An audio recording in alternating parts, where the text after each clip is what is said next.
I'm really looking forward to the next couple of parts because I'm going to be seriously attempting to do CRA quite soon. Hey guys, welcome back to the channel and welcome to my first attempt at CRA. CRA, or Chaos Rudibus, is the first major milestone in Maplestory when it comes to bossing. The rewards you get from these bosses give you some of the best gear that we'll be using for the rest of the game, including the hat, the top and the bottom. On top of that, we're mostly looking forward to replacing the gear that the Terror Burning gives us at level 150.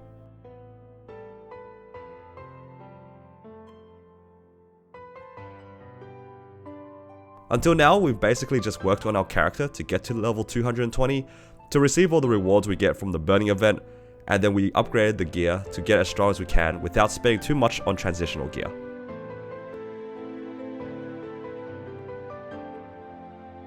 Regarding the gear, it hasn't really changed much since the last part. The biggest change in gear was finishing the 220 questline in Lachlan, which gave us a new symbol.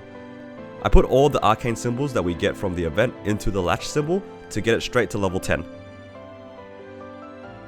Afterwards, I made sure to go out and get some more buffs. The first thing that you can do to get extra buffs for CRA is something called Echo of the Hero. For explorers, after you finish your 5th job, you can talk to this statue in Orbis to get the skill.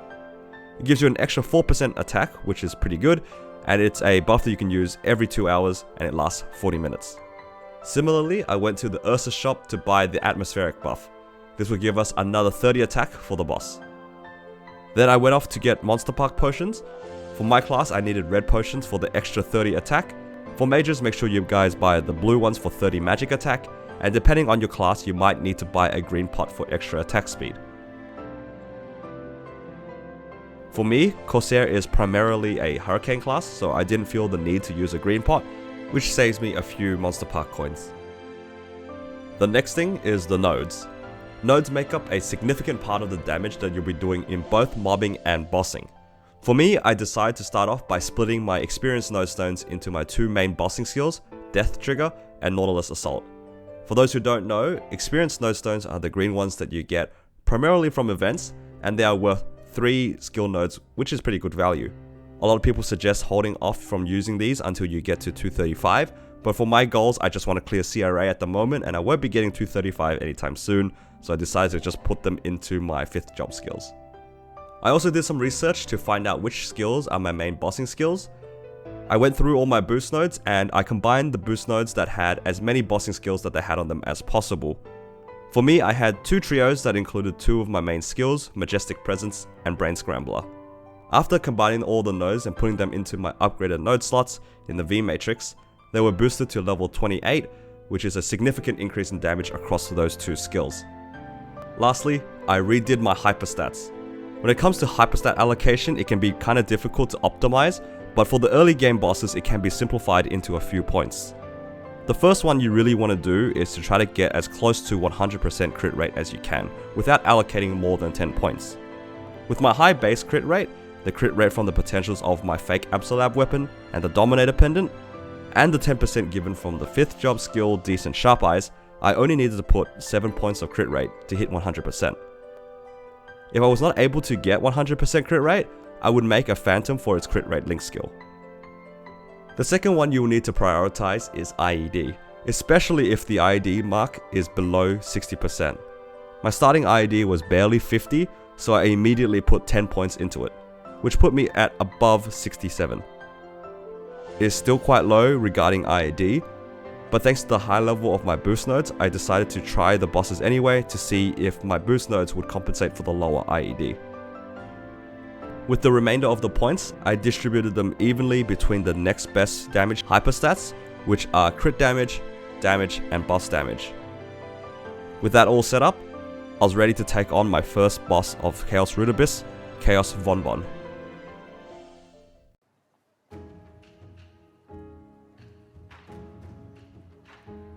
I consider Von Bon the easiest boss in CRA, not because it is mechanically easy, but because it has the lowest damage requirement out of the 4 CRA bosses.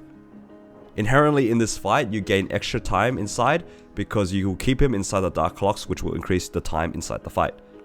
However, Von Bon is the second most challenging CRA boss due to his many one-shot attacks. There are 2 notable ones. The first is his projectile that he throws throughout the fight, and the second one is his jump. The projectile can be avoided by ducking under it or by jumping over it. His tell for his projectile is when he waves his wand around before leaning back and then throwing the projectile forward. For the jump, as long as you're not on the floor when he lands, you will survive. He will jump roughly once every 2 times that he throws his projectile, so you can use his projectile as sort of a clock to tell when he's about to jump next. The mechanics sound straightforward, but you do have to be very careful with playing up close with the boss. He has an attack where he will swing at you if you're right in front of him, which will stun you for a short amount of time. The reason why this is dangerous is because he can combo with it with any other attack and you might just lose a life. For example, he can hit you and immediately follow up with a jump, and while you are stunned, you won't be able to dodge it. Once he drops below a certain threshold, he will start disappearing into the void, and you will need to follow him into the void to kill his shadow. This mechanic is a pure damage check. If you cannot find and kill the shadow before the bar on the screen depletes, you will lose a life. You will have to go inside the portal, find the shadow, and kill it as fast as you can. Be careful of your HP because it will slowly deplete as long as you are in the void, and if you do get hit by the shadow, he will skill lock you, which can cause troubles, so do be careful. During the last 10% of the HP bar, Von Bon will start randomly teleporting around and knocking you back if you are too close to him. Stay back and hit him with range until he comes down from his tornado, and then try to do as much damage as you can before he disappears and teleports again. While this happens, be wary of the falling giant pink cogs. If you touch any of them, you will lose a life. Any of the smaller cogs won't kill you, but do be careful of your HP.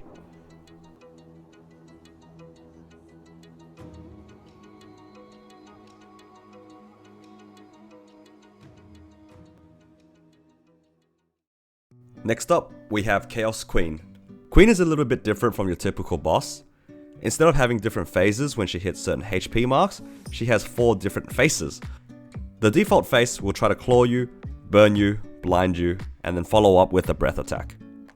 Whenever she raises her hand and produces a flame, she will apply a debuff on you that will slowly deplete your HP.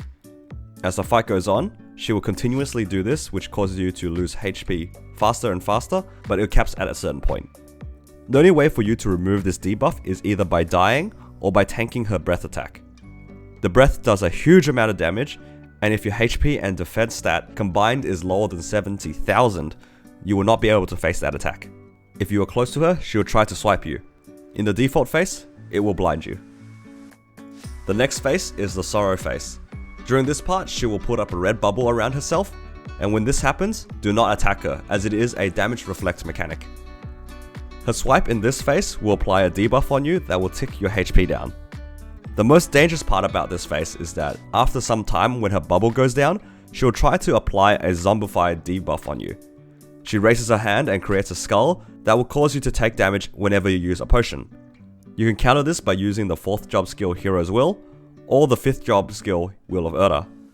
If you have access to an iframe, you can use it right before she creates the skull to dodge the attack.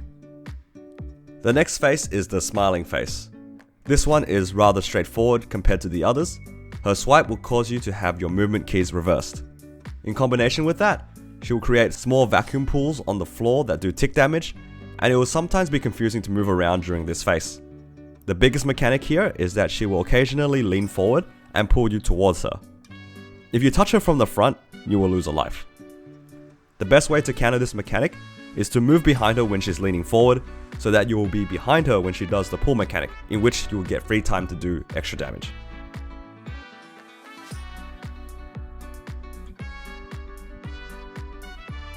The last phase is the most dangerous one, and is also the one that can ruin your run. The winking phase of Queen is probably the least fair mechanic out of all of CRA. Firstly, her swipe will cause you to get sealed, so you won't be able to attack, teleport, or flash jump. She will occasionally wave her fingers in the air and do one of 2 things, either create hearts on the floor or create a mirror. The hearts on the floor do heaps of damage when they explode and hit you, but if you move away fast enough, they won't hit you because they are on a delay. The mirror is the scary one. When she creates the mirror, you have to do your best to kill it as fast as possible. If you aren't able to kill the mirror within the first few seconds of it spawning, it will pull you towards it and you will lose a life. And then, on top of that, Queen will heal 20% of her max life. I recommend holding your mini burst skills for this mirror so you can blow it up as soon as you see it.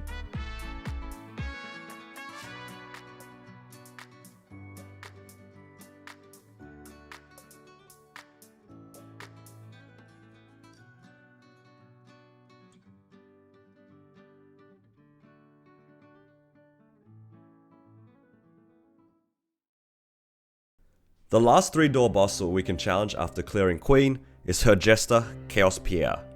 Pierre is extremely straightforward, but has a bit of a twist at the end. Throughout the fight, hats will fall from the sky, and if you are caught by any of them, you will have to mash left-right until you can get out. If you take too long, you will lose a life. Pierre himself has 3 phases. The first phase is him in his purple outfit, which will hit you if you are right in front of him. His regular attack reverses your keys, and he will occasionally sprout his umbrella in front of him, doing big damage and knocking you back. The first 15% or so of the fight is just attacking the purple clown until he starts to switch colors.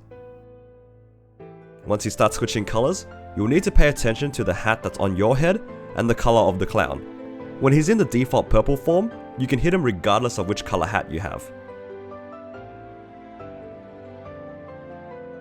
When he's in the blue form, you should only attack him if you have the red hat. When you are the opposite color hat from the clown, you'll be able to do 2 times your regular damage on him. If you are the same color, however, if you hit him, he will heal instead. In the blue form, he will spin towards you and seal you if you make contact with the tornado. Keep in mind that this will happen even if he is bound.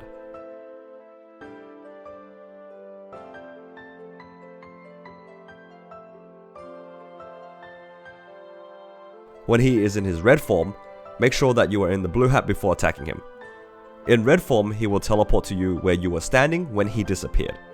When he comes back, he will do 3 attacks that do huge amounts of damage, and if you do get hit by that, you will probably lose a life.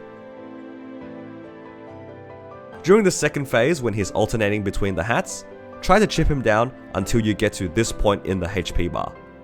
If you do more damage than at this point, he will split into 2 separate clowns and you will have to do a completely different fight.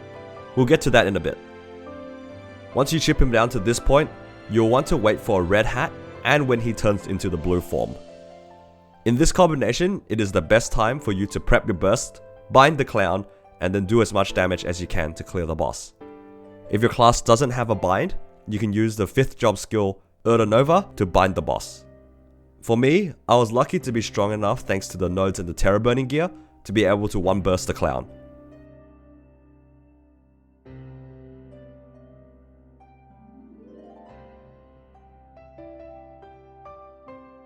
If you guys are unable to burst the clown, he will split into 2 separate clowns, 1 blue and 1 red. What would happen here is that you'll need to deal with him twice while making sure that you're hitting him with the right hat, which is a completely terrible process, and I do not recommend you guys trying to fight the boss like this. However, if you guys are unable to stop the boss from splitting, I suggest you guys watching my Paladins run that I did in my previous series. It is a little bit old, but I think it still holds up regarding clearing CRA.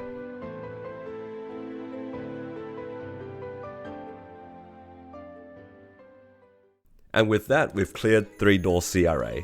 This is a pretty good spot that our character is in right now because we didn't overinvest in any transitional gear, and we've also been able to replace some of the best gear that we've been given so far by the Terror Burning event. After you clear these bosses, you'll be able to get the pieces in your inventory, which you can click to open and get the real CRA gear. The main thing that I was looking for when I was opening these was for the good flames. Luckily for me, some of my flames were actually pretty good. For example, my hat I think came out at 24 and 5% dex, which is a fantastic flame, especially for free. And my pants came out at 40 and 4%, which is also fantastic.